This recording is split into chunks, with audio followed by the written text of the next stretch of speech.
I am Bishop Briggs. Welcome to my show, Apple Juice Queen. Yes, that was my MySpace username. And my thought behind it is that we will do what I used to do on MySpace, which was I would overshare, get emotional, I would connect to my darkest self. Hopefully there is not too much of connecting to our darkest selves on this show, but we'll see what happens. This is just the beginning. Today, I had the honor of sitting with Natalie Jane, who is someone I got to tour with, which is really awesome. She has 10 million TikTok followers, millions and millions and millions, let's just say billions of streams. Today, we talked about the artist's way, ways to be creative each day, and how to create that spark. Without further ado, this is Natalie Jane. And by the way, we're going to switch to her car. Her car is where she films the most viral reaction videos to her songs. It was fun to talk to her. It was not fun to shoot in there. But hopefully you don't notice that, and hopefully I didn't just draw attention to it. Okay, bye.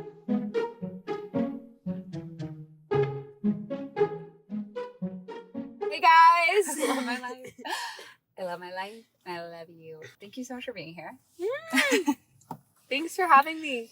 I feel as though we are in, like, part of a set right now. We are in your world famous car. This is where so many viral things have occurred, right?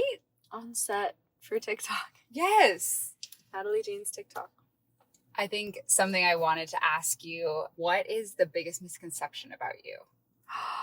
Is there one? There's a big misconception that I'm like really tall. People meet me and they like think I'm gonna be 5'8", 5'9", and they just like gasp and they're like, "Oh, you're so small." Because I'm 5'2". I do the low angle. It makes you look taller. Yes, you have tall girl energy. You do. You carry yourself taller. I did have in here, because you are a social media god. Is that fair to say? Something like that. You don't have to respond to it. Just take it in. Okay.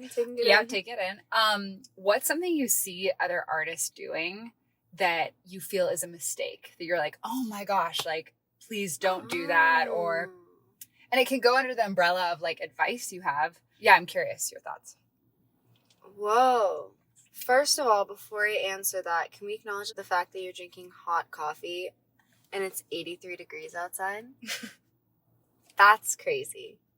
But anyway, back to the question. Wow. Okay. Artists doing stuff wrong.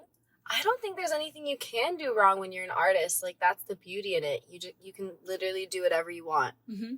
And there's no guidelines. Yeah.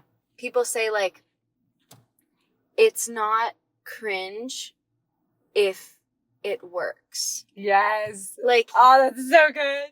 So good. Like, people have this fear of being, like, cringe or cheesy. Yeah. And it holds them back. Yes. When, in fact, sometimes that's, like, what works. And no one's making fun of the people that are so successful. Yes. You know?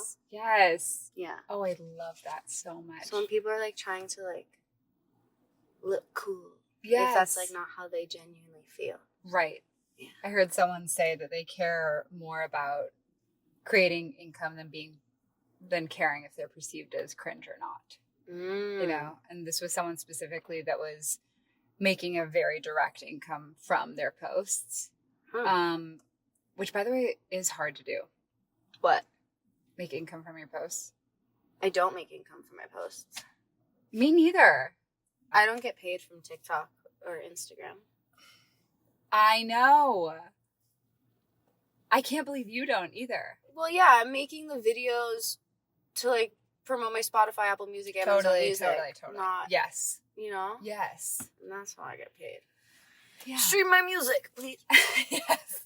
Yeah, I think limiting yourself out of fear of perception is really heartbreaking. And I think it's really common. And I think it's okay to feel that. But to feel the fear and do it anyway is, like, really worth it.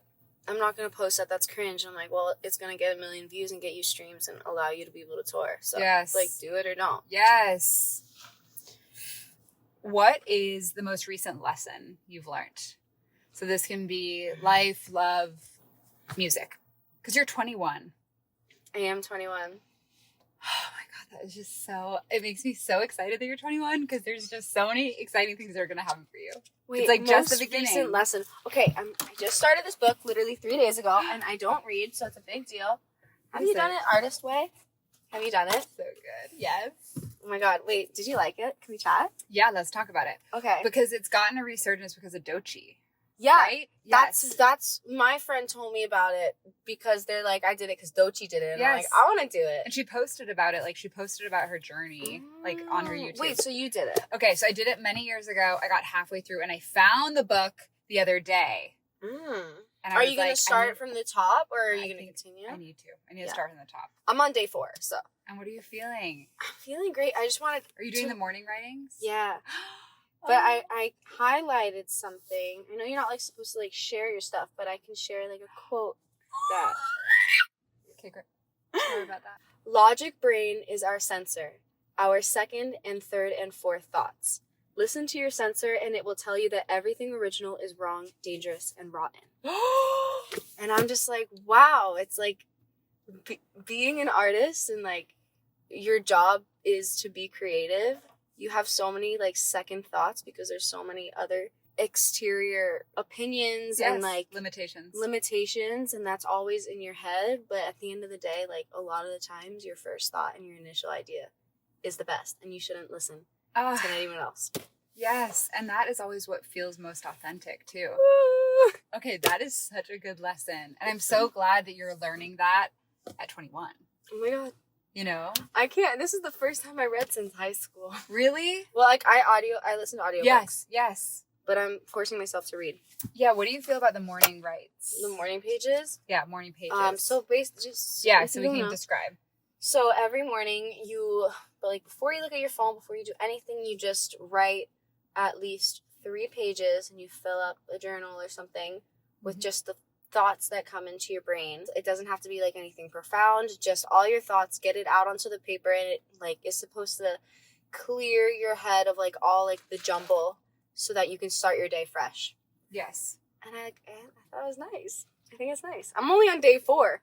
Also, I mean, something I learned from reading that, well, reading halfway, okay, gonna be honest. Wait, why'd you stop? I don't know. I think I started touring because I feel like I read it around the same time as you, maybe a few years older, and I had just got into touring, and so I was just in that realm of busy. Yeah, busy. For sure. I think something that I found really interesting was just that you, throughout the day, you get more and more insecure, you get more and more in your head, you start seeing things on your phone, whatever it is. And so they say that the most pure time to write down your thoughts and feelings and ideas is first thing in the morning, which just, like, breaks my heart that you have a day full of things that can cloud it. I thought it was cool because, you know, when you wake up and you were, like, dreaming and you can't remember anything from your dream? So you'll start to write a little bit about it and you're like, wait, this happened too. And then you start to, like, slowly recall your dream, and that happened, like, twice. I'm only on day 4. You're supposed to do it for 12 weeks, so it's like 84 days. I'm, like, already so excited. And dreams are great starting points for writing, by the way, because they're such interesting visuals. My dream I just don't understand them. I love to analyze dreams, and I've started this with my baby. Wait, really? Yes. I ask him, "What was your dream? What did you have? Like, what did you dream about last night?" And I'm training him because when he gets older, like, he'll be in high school and he'll be like, "Oh, I just, like, had this dream that, like, a wave collapsed me and, like, I was just, like, stuck under the wave." And I'll be like, "How's school going? Like, how are your friends?" And I can, like, use it as a way to be like, "Are you feeling kind of, like, overwhelmed? Are you feeling?" I thought it was, like, a good, like, starting point, really getting an insight into someone's subconscious. Wow. Something they might be, like, afraid to admit. But very sweetly, every time he's like, "My dream was that I was playing with you." And it was so much fun or whatever. I'm gonna cry. And the cat is involved. I've been so emotional yesterday. I was watching Love Island last night. It's so good. And I started sobbing at the end because this guy got sent home and it was his first time leaving the country. He got a passport for this. He was on the show for, like, 36 hours and got sent home. And I was like, that's so sad. It's horrible. It's horrible. Speaking of emotional, I got the pleasure of meeting your dad very briefly. Aww. And I'm obsessed with him. I was going to ask, what was the last conversation you had with your dad? What was it about? Well, I texted him this morning. I talk to my parents every day, which is, I'm very, like, blessed to do that. Yeah. But I texted my dad this morning, just, like, a song I wrote yesterday. I sent him all my songs. He, like, That's loves what I to... do with my dad. Aww! That's cute. No, he loves to, like, listen to them and, like, give his opinion. I was like, oh, slay, love.